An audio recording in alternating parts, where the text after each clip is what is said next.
So this is a video response to Connectingdots1.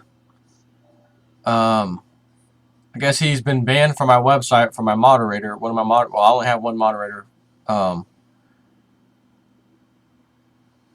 Banned him, and I try to put the rules and regulations of my website.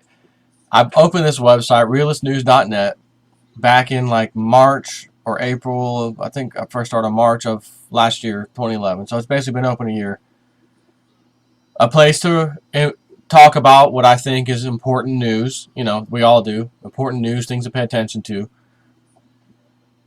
I like the format of godlikeproductions.com, how it's a forum, but there's not a bunch of different sub-forums and places like that. All of the brand new posts are right on the front of the screen, and you can pin stuff that's right in your face that may be more important than the other stuff. So you don't have to go bounce around to different forums to figure out what's important. It's all right there. So I opened up my forum the same way.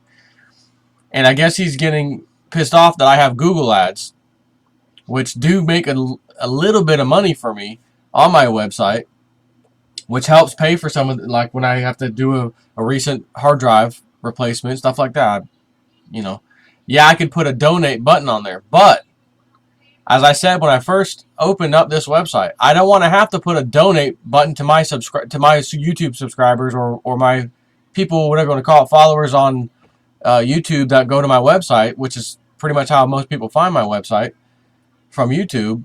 I don't want to make the people that I'm working with, helping awaken them, pay me by taking money from them. I'd rather have an advertisement on the website that all these same people have to do is click a button, and I get a little, a few pennies basically, per click, and enough people apparently click it to give me a tiny bit of money that I can save up, and then hard drive goes. It doesn't cost me any out-of-pocket money. I've already accumulated enough money to buy a hard drive over a few months or whatever. So that's the whole point. It doesn't cost the people on my website one dime, one penny to go on my website and do anything. It's for free. Same with me. So I don't have to pay anything really to run the website. I had to have a server. Of course, I bought the parts to build a server, whatever, and got plenty of bandwidth, so I just host the thing myself. But again, it doesn't cost me anything while it's running, and does something like the hard drive goes out or whatever, I got to replace it or do an upgrade. That costs money, but that's not something you're doing every month or every few months. It would be months and months and months, maybe years before stuff breaks. But I recently put a hard drive in the thing. That didn't cost me a dime because I had accumulated enough funds by these little tiny clicks that some advertiser using Google had to pay for. Not any of us. So it works out better that way. The reason your little tracking program collusion is more than likely because of the Google ads that I'm allowing to be put on my website are absolutely going to track you. Everybody knows advertising ads track you. They want to know where you're going, what you're searching for, and if you start searching for, gaming video card, high performance graphics card, something like that, you're going to go to eBay and, hey, there's some advertisements over here about video cards. Oh, that's funny. Wasn't even on eBay recently. Why? How did it know I was looking for video cards recently? That's interesting. You go to another website, Best Buy, or maybe, just searching. And then all of a sudden, the little ads on these little websites, it's showing me stuff I was recently searching for, even though I have never been to this website yet, except today. That's because you went somewhere when you searched for that, and they had some kind of tracking cookie. There's no way around it. If you turn all that stuff off, I mean, you can turn it off with certain programs so that they don't know what you're tracking for. But if you end up turning off like cookies and stuff in your browser, a lot of times you're going to visit websites that won't even come up. It's going to tell you, sorry, website won't even come up. You must have cookies enabled to view this website. It just won't even work. Same with JavaScript. If you turn off JavaScript completely, almost every single website you visit is going to look all weird and funny, and things are going to be missing. It's not going to look right. It's going to bother you because it's all screwed up because you turn JavaScript off. You turn JavaScript off, you're turning basically all advertising on websites off as well, which can be a good thing, but then you go to just plain out view the web, and you're like restraining yourself because it's all crazy. As far as viewing and what content's missing and big red X's everywhere because there was a picture there and now it's not. Just all kinds of stuff. It's not worth it. So I just deal with it. Everybody does. It's not an issue. As far as you getting banned off my website, like you said, I didn't do the banning, but I have given the authority to the guy you had mentioned to do it. And I spoke with him before, and I said, look, I don't want you just like getting pissed off at someone and banning them because you feel like banning them.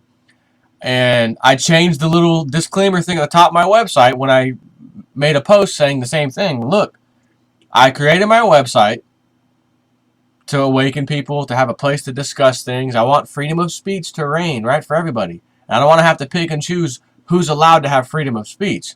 But at the same time, I don't want a freaking cesspool of people cussing, calling each other derogatory names, cussing at each other, calling each other actual cuss word names, and that kind of thing. I'm not going to put up with that crap on my website. And you've done it quite a few times. And I said, yeah, but that's my buddy old Connecting Dots, man. I knew him before I put my website up. He's a good guy. He's behind the truth movement, silver movement, everything. I like that guy. And I've kind of let a few things slide on your side that I probably shouldn't have. And people may look at that as me being biased to everybody else. Why did you give Connecting Dots so many chances and other people may have gotten banned? And there hasn't been a whole lot of people banned, by the way. But I do not want this arguing and fighting with the name calling and all that stuff. It's just not necessary, And my moderator told me he sent me the private message. I banned him. I've he's had enough warnings. He's had enough. I had to ban him. And I said, I understand. You got to do what you got to do. You also said you've been banned from Godlike Productions. So you've been banned from Godlike Productions for something you've said. Now you're being banned from my website, which of all websites, I don't play the ban game because of something somebody says, and it doesn't jive with me. Like your Canadian maple leaves are 0.9999 pure as opposed to eagles. Silver eagles are only 3 nines, 0.999. This huge big argument you had on my website over that. It's complete nonsense. Silver is silver is silver. I don't care if it's 0.49 or there's 3 nines. It's such a minuscule amount when you look at the purity of a 1 ounce coin, from 4 nines to 3 nines. If you actually look at it and do the math, it's, you said at one point, it's 10 times more pure. It's not necessarily, and the thing is, as I've said regarding that, I talk to Americans. For the most part, most of my subscribers, if not almost all of them, are Americans. It is very wise for Americans to buy silver and gold from the American government, the U.S. Mint.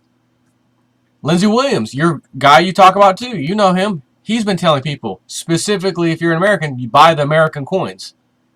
Don't just buy a regular old silver, buy the American U.S. Mint coins. You, on the other hand, are with the Canadian side of things. So you can preach why people need to have Canadian maple leaves. To date, as far back as I've checked anyways, and that's years and years, an American silver eagle versus an Canadian maple leaf, the silver eagle has always fetched a higher premium. And when silver was running from $40 to $50 last year, there were places all over $6+ to $7 even over spot for an American eagle. There's been times where the maple leaf was close, almost spot on. Maybe you might even find some times where it was actually the same price as an eagle as for American Canadian maple leaf. But the mass majority of the time, silver eagle fetches a higher premium. So, like I mentioned a while back, $10 silver. I was able to buy eagles a few years ago. $10. It was either late 08 or early 09. $10 for silver eagles. $2.25 over spot. I was just able last week to buy 80 ounces, 80 silver eagles for $2.25 over spot. It was like $31 something spot price. I placed an order for 80. I got those for $2.29 over spot. That was a deal of a lifetime right now.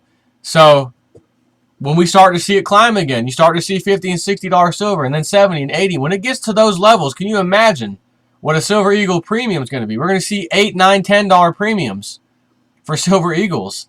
And I'm going to look back, like I said in my other videos. Man, I paid $10 for this damn coin. And now I'm selling it for whatever, $80, $90, $100, plus the premium, $110. The $10 premium is what I paid for the whole freaking coin. The other $90 or $100 is pure profit. You'll be able to do the same thing with Canadian Maple Leafs to an extent. But there are far more Eagles being sold than Canadian Maple Leafs. Not even comparable. Not even comparable. So, again, my subscribers are in the U.S. I'm telling them what is wise for a U.S. citizen to buy, which is Canadian Silver Maple Leafs. The Canadian Maple Leafs may be a great thing for Canadians to buy. If the government clamps down over there and ours clamps down over here and does something with gold and silver, they may say, well, this, and this is you can't have it. But since these were created from the U.S. Mint, those are excluded. And then everyone will be like, oh, man, I'm glad I listened to that guy's advice. If you're sitting over here in America holding Canadian currency or coinage, well, sure, it's nice, and silver is silver. Whether it's 0.9999 or just 3 nines, doesn't make a damn difference. Doesn't mean anything. Absolutely nothing. You're not going to be able to go somewhere to a coin dealer. Hey, I want, my local coin dealer was selling Canadian Maple Leafs for freaking spot price a while back. Or excuse me, just over spot price. And I was like, I'm getting confused here. Canadian Maple Leafs for the spot price of silver. And the Eagles for like 4, I don't know the exact price. It was 4 something over spot. This was several months ago. So to him, the local coin dealer, he put the Canadian Maple Leafs in the same batch as just the Joe Blow, Sunshine Mint, Indian Head, whatever coins. Those are spot price. I'll sell those for spot price today. Oh, fantastic. If you were to go back and sell him any of those coins, and I, at one point when I did sell a while back, I was thinking, well, I'll just unload my Canadian Maple Leafs, because I actually have several, well, I have a few tubes of them, and it's the only thing that I have, aside from a stack of 20 Indian Heads, that is not Silver Eagles, and I bought those a long time ago, a few years ago. So I was like, well, let me get rid of those so that when I go to buy back again, I'll just get Silver Eagles. He wanted to give me under spot price for Canadian Maple Leafs, the same under spot price as if I came in with the Joe Blow coin, just 1 ounce miscellaneous coin. I'm like, for these? I was like, I had to pay over spot price, not significantly, but I paid a good bit over spot price for these. These are like the Eagles, not down here. They're not. No coin dealer around here does that. Well, then I'm going to keep them, and I'll give you these Indian Heads, and I'll just keep these. So I only sold them the Indian Heads that I had at the time, all of them, and left it at that, because I was getting the same price. You go on YouTube or eBay or wherever, they're not selling for spot price. So that was my thinking. I'm not going to take a beating and lose the premium. But the Eagles, on the other hand, were a different story. I have some Eagles too. Oh, but we'll give you more of that for the Eagles. No, I'm keeping my Eagles. So I don't know what your deal is with the whole Eagles versus the Maple Leafs. I really don't know. And I've had numerous people message me, what is up with Connecting Dots and his stupid ranting about these damn Maple Leafs? Isn't it a coin, a silver? Well, yeah, it is. And I said, as far as premium, if you're going to play almost the same premium as a Silver Eagle, why would you waste your time doing it over there, buying these Canadian Maple Leafs, when you come over here and then decide to sell them, and the coin dealers are like, it's just a regular coin to us. If it's a Silver Eagle, then it's not just a regular coin. We will pay a little more for those. It's a no-brainer. So my answer to them is, I have no idea. I don't know why he's all bent out of shape about these stupid Canadian Maple Leafs. Silver is silver. Get silver however you can. If you want to fine-tune that, as Lindsey Williams says, you should be buying. The recommendation, including mine, is Silver Eagles. What about these? Those are fine, but I recommend Silver Eagles. Every time I get a message on YouTube, what do you recommend? I got a little cash. Go here. Go to. I tell them check AppMex, check Gainesville Coins because Gainesville lately has been great price wise for a little while, a good while now. And check the Silver Eagles. Get the Silver Eagles. They actually have them. What was it like two? They have it right now 239 over spot for 2012 Eagles. They also have any year of their choosing for Silver Eagles for like 219 or something like that over spot. Man, that's a fantastic deal for some Eagles. So a friend at work wanted to buy a good bit. I told him, there's the 2012s. What do we got down here? Any year. They'll just be random years, but they'll pick them. No difference. Silver Eagle's a Silver Eagle. But you're saving, 20 cents per coin. He was wanting to buy a couple 100 ounces. Man, that's a little savings there. Go for it. Year doesn't matter. You will find the 1996 Silver Eagle normally sells for a very good premium over all the other Silver Eagles, which have a premium. Because the least amount ever minted, I guess, was in 1996, and for collectors or whatever, we gotta have the best coins. Same coin dealer that is local, he doesn't pay anything. He's like, it's a Silver Eagle, I don't care about that. Not anymore, we don't. So my dad was able to go in there and get them for standard pricing, and then went to eBay and was like, oh my God, you know what they're selling for on eBay? Man, I may unload a few of these right now just because the amount they're so high on eBay. Significant premium. Incredible that people would do that, but there are people who do it. So, sorry you got banned from the website, but like you said, man, more power to you with your own website. But you've been banned from Godlike Productions. Now you're banned from my website. There must be a issue going on with the way you're doing things. That's all I can tell you. There's no hard feelings for me. That's for sure. And like I say, I appreciate your truth movement, your silver knowledge, the stuff, the web bots, all these same things me and you discuss. I guess it was the straw that broke the camel's back in your case. And I bid you farewell. And I guess that's all I can really say. So take care.